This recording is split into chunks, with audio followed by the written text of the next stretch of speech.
2차 하락이 생각보다 빨리 올 수도 있습니다.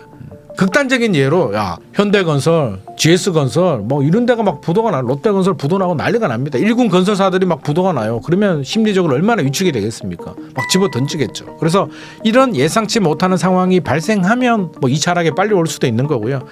이제 촬영일 기준으로도 총선이 이제 얼마 안 남았습니다. 네네. 그래서 이제 뭐 한 달 정도 딱 남은 상황이고 뭐 네. 또 결과가 어떻게 나올지는 모르겠지만 어쨌든 지금과 그리고 이제 앞으로 그 총선 이후에 어떤 부동산 시장은 조금 달라지지 않을까 생각은 좀 들거든요. 아 달라진다. 저는 그렇게 보지 않습니다. 뭐가 달라질까요? 어떤 뭐 정책이나 이런 것들 좀 방향성이라든지 뭐 이런 것들이 좀 그래도 지금보다 좀 달라질 수 있지 않을까? 제발 좀 달라졌으면 좋겠는데요. 저는 신경 안 쓸까봐 걱정입니다. 아 오히려 신경 안 쓴다. 총선 전에는 어떻게든 표심을 얻으려고 뭐 GTX 네. 또 여러 가지 개발 정책들이 계속 나오잖아요. 서울 서남권 개발 또 뭐 그린벨트 풀어주고 군사지역 해제해주고 막 하는데 사실 군사지역하고 그린벨트 해제가 굉장히 큰 호재잖아요. 토지 시장에는 큰 호재인데 의외로 반응이 좀 뜨뜻미지근하더라고요. 그래서 제가 물어봤거든요. 아니 반응이 왜 이래요? 그러니까 그렇게 말씀하시더라고요. 한두 번 속냐고. 과거에도 선거 앞두고 풀어준다 했는데 안 풀어주더라. 그래서 이번 또 총선 지나고 진짜 풀어주는 거 보고 우리가 판단하겠다라고 생각을 하더라고요. 그래서 실제로 저는 좀 액션이 있어야 될 것 같고요. 네. 좀 기대를 한다면 총선 지나고 우리 그동안 안 됐던 거 있잖아요.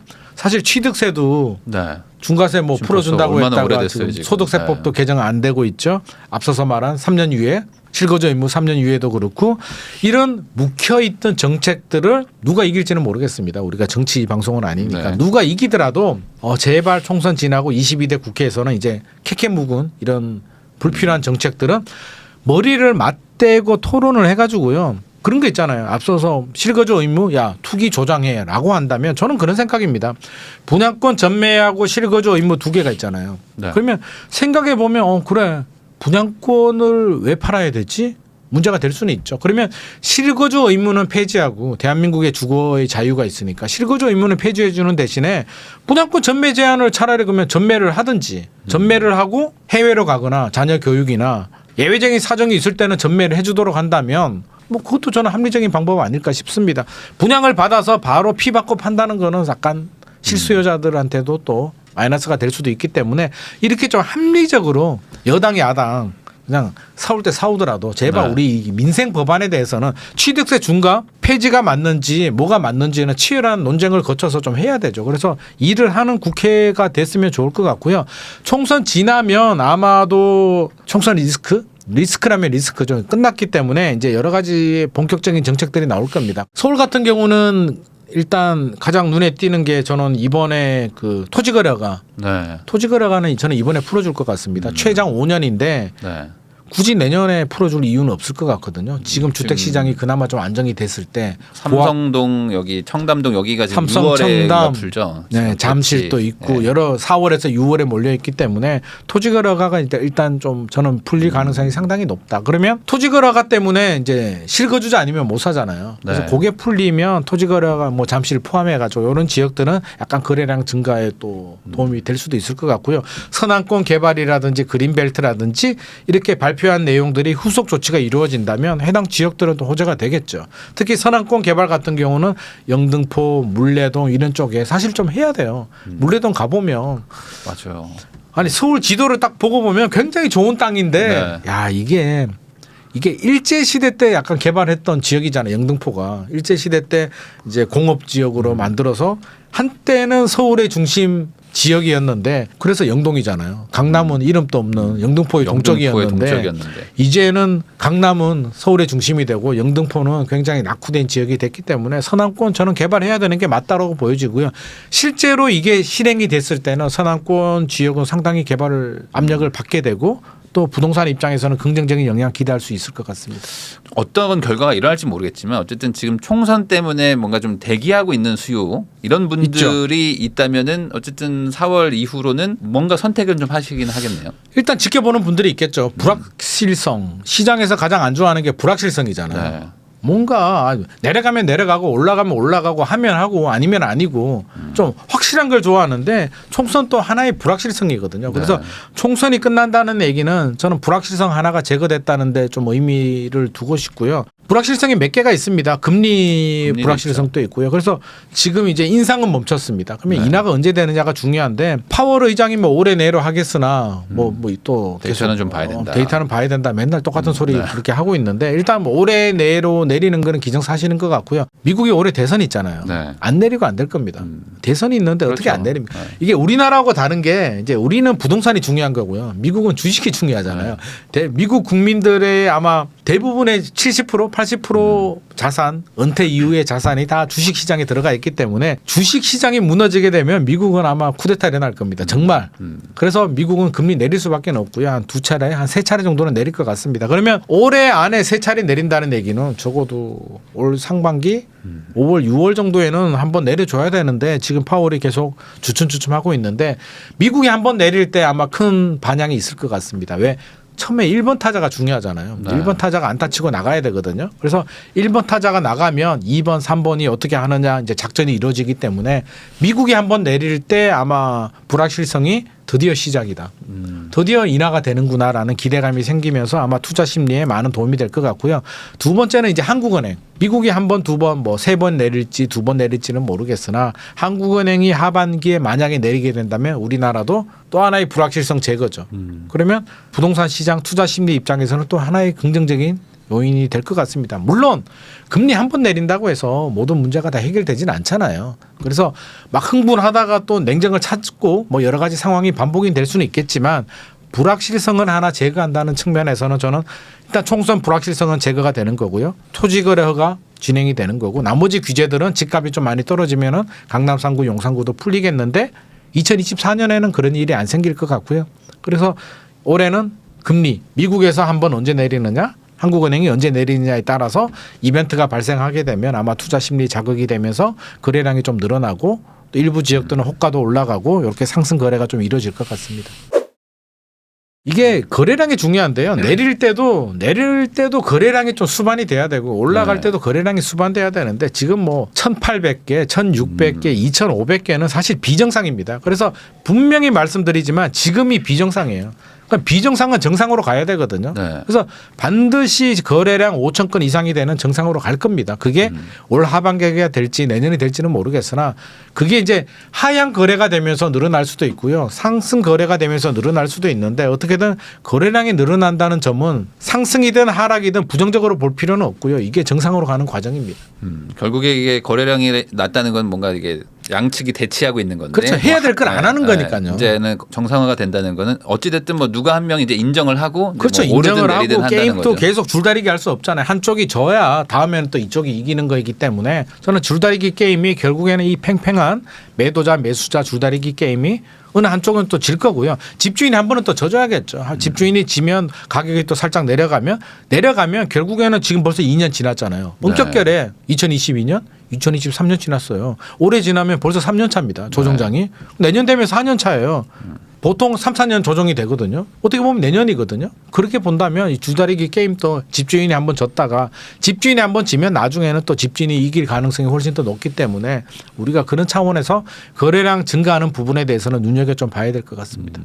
그럼 여기까지 얘기하면은 약간 뭔가 좀 상승 느낌의 어떤 그런 요소들을 얘기를 해주셨기 때문에 반대로 또 올해 뭔가 좀 추가 하락의 요소 같은 것들이 있을 수가 있을까요? 추가 하락은 예상과 다른 상황이 발생했을 때죠. 2022년 또 사실 그렇잖아요. 우리가 네. 금리가 올라갈 줄은 알았잖아요. 사실. 네. 올라갈 줄 알았는데 이렇게 빨리 이렇게 많이 이렇게 높이 올라갈 줄 몰랐던 거잖아요. 네. 그러니까 불안하니까 불확실성 때문에 야 이러다가 한국은행 기준금리도 5% 가겠네? 라고 해서 막 집어던지고 난리가 났던 거잖아요. 그러면 올해도 자 우리가 이렇게 예측을 했습니다. 근데 파월이 안 내리네? 올해 말에도 안 내려? 큰일 났네? 만약에 그럴 리는 없겠습니다만 파월이 올렸네? 금리를? 야 이거 뭐지? 큰일 났네? 이런 상황이 발생하면 아마 집주인들이 크게 흔들릴 거고요. 그때 되면 2차 하락이 생각보다 빨리 올 수도 있습니다. 또 정책이 예상과 다르게 PF가 잘 마무리되고 미분양도 소진하고 이렇게 해결되겠지라고 했는데 빵빵 터집니다. 우리가 이름만 들어도 아는 건설사들이 대기업 건설사들이 막 워크아웃 가고 부도납니다. 그러면 우리가 심리적으로 잘 모르는 건설사는 모르겠는데 네. 이게 예입니다. 극단적인 예로 야 현대건설, GS건설 뭐 이런 데가 막 부도가 나, 롯데건설 부도 나고 난리가 납니다. 일군 건설사들이 막 부도가 나요. 그러면 심리적으로 얼마나 위축이 되겠습니까? 막 집어 던지겠죠. 그래서 이런 예상치 못하는 상황이 발생하면 뭐 2차 하락에 빨리 올 수도 있는 거고요. 근데 뭐 그렇게까지는 저는 확률적으로 보면 그럴 확률이 크지는 않아 보입니다. 그래서 2024년이 폭등한다라고 제가 말씀드리고 싶지는 않고요. 폭등이나 폭락은 없을 것 같고 금리가 인하됐을 때 아마 기다리던 매수 대기자들이 들어오면서 거래량이 좀 늘어나고요. 어느 정도 늘어나면 또 지켜볼 겁니다. 네. 야, 한 번 내린 거 가지고 우리가 이렇게 흥분해서 돼? 그럼 2번 타자는 또 기다릴 거란 말이에요. 그러면 다음 금리 인하라든지 다른 이벤트를 기다리기 때문에 금리 인하 한 번 가지고 모든 문제가 해결된다는 말씀을 제가 드리는 건 아닙니다. 그냥 불확실성 하나가 제거됐다는데 한 단계 가는 의미를 말씀드리는 거지 금리 한 번 인하됐다고 해서 부동산 문제가 다 해결이 되면 걱정하지도 않죠. 네. 그래서 이게 상승 하락을 얘기하는 거가 이제 과거처럼 막 5% 10%씩 막 올라가는 일을 그렇지 얘기하는 않습니다. 건 아니고 뭐 네네. 올라도 뭐 1% 2% 뭐 지금은 갔다 막 그렇습니다. 이런 그냥 정도이기 반등 때문에. 정도 의미고요. 네. 네, 이게 뭐 어떤 뭐 방향성이 막 완벽하게 바뀐다 이렇게 하기에는 올해는 좀 그런 어렵다. 상황은 아닌 것 같습니다. 전혀 예상치 못하는 상황이 발생하면 뭐 예를 들어서 미국이 갑자기 다시 또 제로 금리로 갑니다. 네. 뭐 그럴 수도 있잖아요. 네, 네. 자이언트 스텝으로 내려요. 한국은행도 막 내려. 그래서 올해 말에 예를 들어서 미국이 지금 5.5% 기준금리가 갑자기 미국이 2%가 되고 한국은행이 뭐 1.5% 내려가면 생각보다 큰 폭의 상승이 있을 수도 있죠. 그래서 변수라는 게 있잖아요. 우리 예측이 자꾸 틀리는 게 우리가 변수는 예상할 수가 없기 때문에 변수에 따라서 움직이고요. 변수가 다이내믹하게 움직이지 않는다면 올해는 그렇게 큰 폭의 상승, 큰 폭의 하락까지는 나오지 않을 것 같습니다. 그러면 지금 뭐 무주택자도 그렇고 뭐 유주택자도 그렇고 지금 그냥 현 포지션을 유지할 수밖에 없는 건가요? 당분간은요. 그리고 필요하신 분들, 자금력이 되고 필요하신 분들, 특히 갈아타게 하고 싶은 분들, 제가 오늘 또 전화 받았는데 수도권 외곽에 아파트를 하나 가지고 있는데 서울에 갈아타고 싶대요. 어떻게 해야 되냐고. 그래서 저는 갈아타라고 했습니다. 왜? 아니 집값이 오르면 사람 마음은 그렇잖아요. 내 집은 비쌀 때 팔고 싶고 갈아타고 싶은 집은 떨어질 때 사고 싶은데 그게 현실적으로 가능하냐고요. 그래서 갈아탈 때는 실시간으로 왜?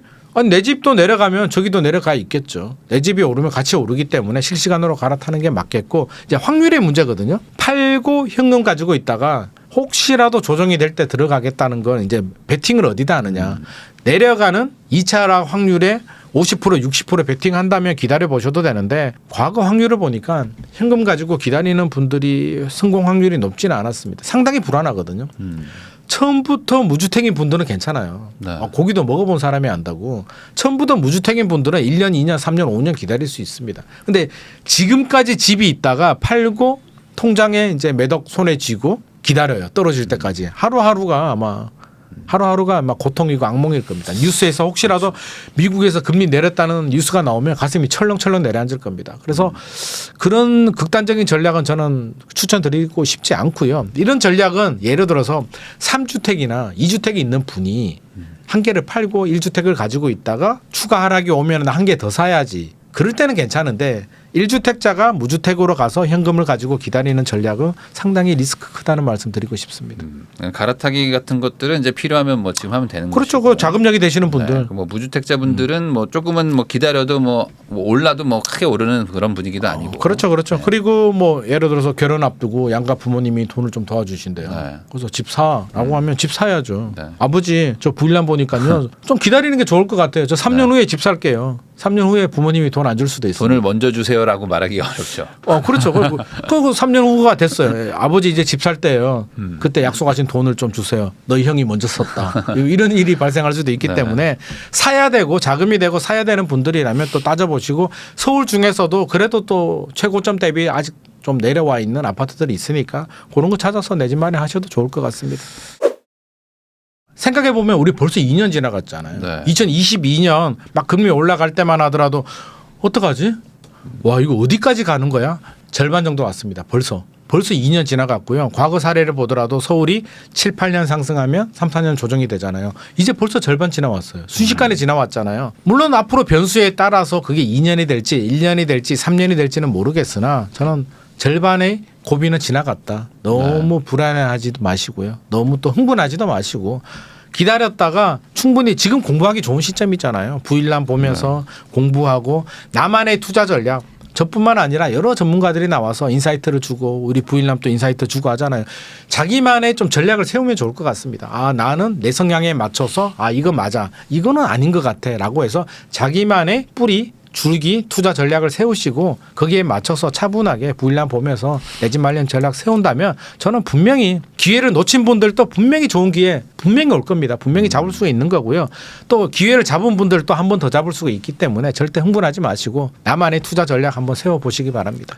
네, 오히려 이렇게 변동이 좀 별로 없을 때 이럴 때 좀 이렇게 좀 내실을 다지는 그럼요. 게 맞습니다. 훨씬 낫지 않나라고 생각해 봅니다. 이럴 때 또 안 해놓으면 또 나중에 또 만약 변동이 생길 때 막상 그때 또 막 놓쳐요. 변동이 생기고요. 막 진짜 집값이 떨어지거나 올라가서 막 진짜 액션을 해야 될 때 준비를 하지 않으면 해야 돼 말아야 돼 판단이 안 됩니다. 그러니까 이때 내실을 좀 단단하게 다져둘 필요가 있을 것 같습니다. 네. 지금까지 김인만 경제연구소의 김인만 소장님과 함께 24년 부동산 시장 전망도 좀 해보고 앞으로 어떻게 좀 변화가 있을지 그런 얘기도 좀 나눠봤는데 시청해주신 분들한테 많은 도움이 되셨기를 바라면서 저도 소장님하고 인사 나누면서 영상 마무리하도록 하겠습니다. 다시 한번 시청해주셔서 감사드리고요. 소장님도 나와주셔서 감사드립니다. 감사합니다.